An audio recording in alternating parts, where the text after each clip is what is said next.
Kung gusto mo ng legit na chika, eto na yun! Chika! Walang filter, walang edit. Chika! Hindi ito fake, hindi ito late. Chika ni Sisa! Lahat ng ganap sa showbiz pag-uusapan natin dito. May nag-break, may nagkabalikan. Tara at pag-usapan. Kung ano man ang chika, alam na ni Sisa. Ito ang Chika ni Sisa. Chika! Ni Sisa!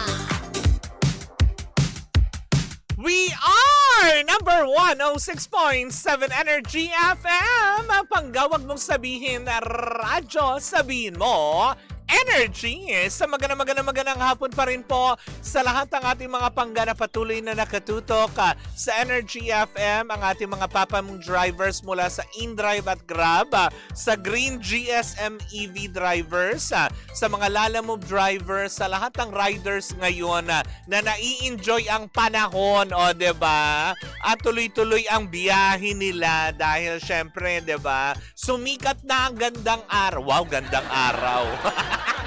Ang haring araw, 'di ba? Bagamat mainit sa kabalatan pero na-miss natin 'to ng mga ilang araw. Actually linggo, 'di ba? Huwag tayong umarte-arte kung naiinitan tayo ngayon. Na-miss natin 'yan ng almost 3 weeks. 'Di ba? Kung manatili na muna yung araw, utang na loob. 'Di ba? Ang hirap magpa-laundry dahil nakapila din lahat. Nakapila din lahat ng mga, alam mo yun, labahan ng bongga. Kaya nga naman, 'di ba? Please lang, kahit 1 week, hindi naman, magtuloy-tuloy ka na, hindi lang 1 week. Okay na ulit na magbalik ang summer, 'di ba? Anyways, isang magandang hapon pa rin po sa lahat ng ating mga pangga, lalong-lalo na dyan sa may Pamplona 1, dyan sa may Las Piñas City. Sa magandang hapon po sa inyong lahat dyan. At syempre ang mga taga-Bay sa Caloocan, magandang hapon din.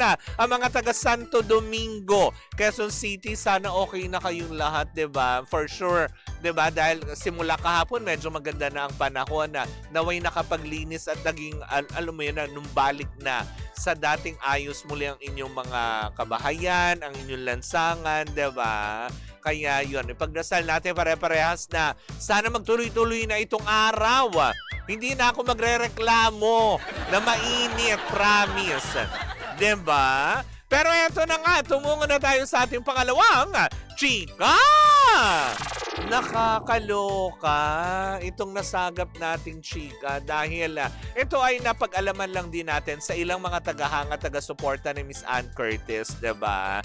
Na yun nga daw, meron yata siyang iniindang sakit ngayon na kung saan nga naman na marami sa kanya mga tagahanga ang napapansin na medyo parang lumalaki nga ba yung bukol sa kanyang leeg, 'di ba? Na bagay naman na ito naman kaagad ay sinagot ni Ann Curtis parang sa isang interview yata, napanood ko ito na sinabi nga niya kasi may nagtanong regarding doon sa paglaki ng bukol sa kanyang leeg.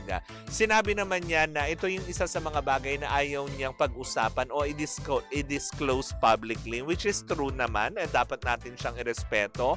Pero siniguro niya ang kanyang mga tagahanga na walang dapat ipag-alala dahil inaasikaso naman niya ang kanyang kumbaga parang kalusugan at kung ano man ang meron sa kanyang leeg ngayon, hindi ba? Sinabi naman niyan kumbaga parang para sa kanyang mga tagahanga na hindi niya pinababayaan ang kanyang kalusugan, 'di ba? Ito ay masusi ng pinag-aaralan ng kanyang mga doktor, 'di ba, na kung ano man ang dapat gawin at sinusunod naman din niya ito. Pero regarding pa doon sa ibang detalye hinggil doon sa medyo lumalaking bukol sa kanyang leeg ay hindi na niya talaga dinisclose pa, which is totoo naman na hindi, ayaw naman niya siguro mag-alala pa yung mga tao, 'di ba?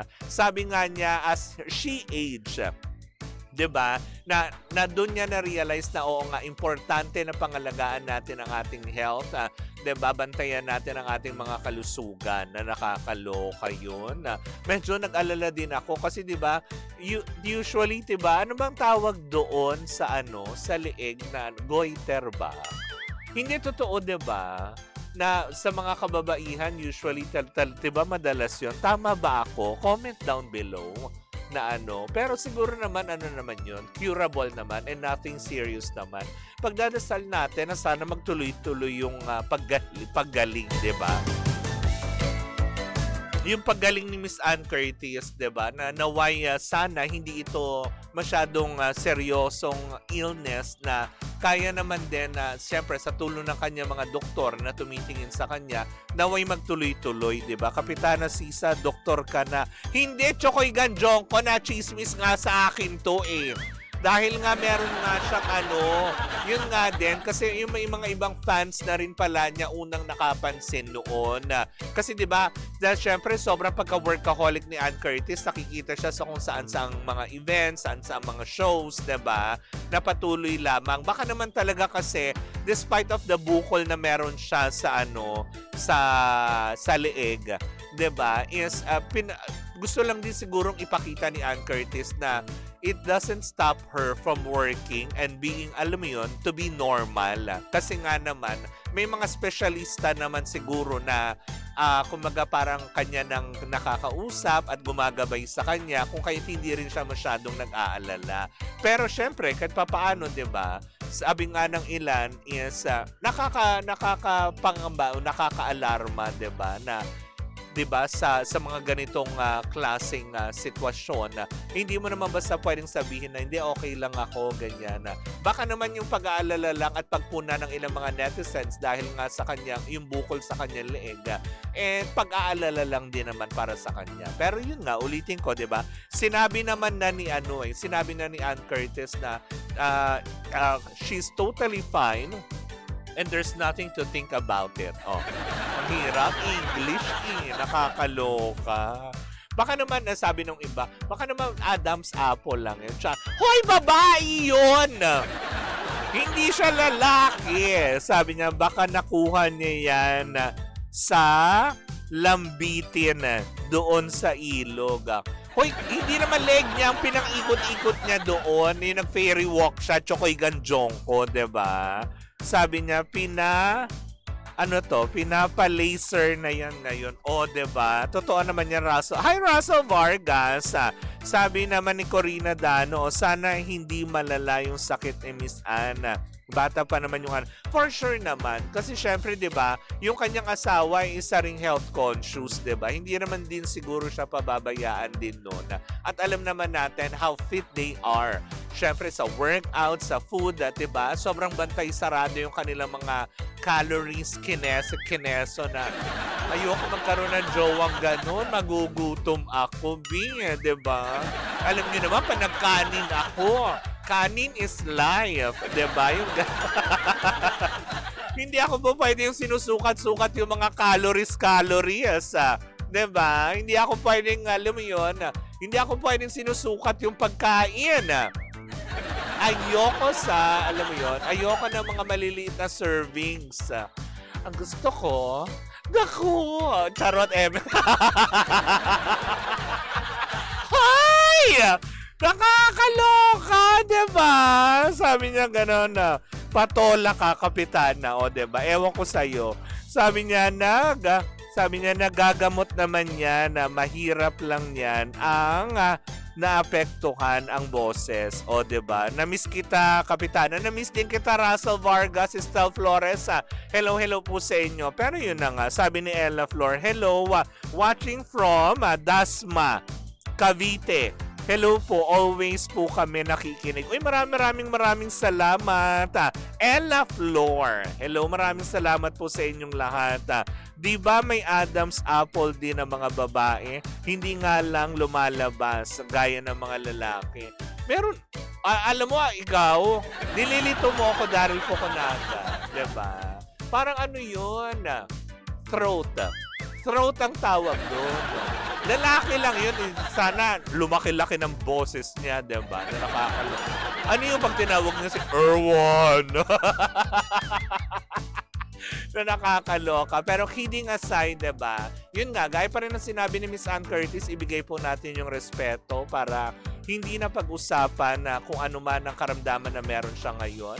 At pangalawa, 'di ba, siniguro naman niya sa kanya mga tagahanga na walang dapat ipag-alala dahil siya ay kumukonsulta na sa mga espesyalista, specifically sa kanya mga doktor, at malamang ginagawa na nila yon ng proper procedure, 'di ba, ng bongga. Kaya pagdasal na lang po natin na sana po hindi po ito maging malala at naway magtuloy-tuloy na po yung paggaling ni Miss Ann Curtis. Well, in the meantime, mga pangga, happy Friday po sa inyong lahat.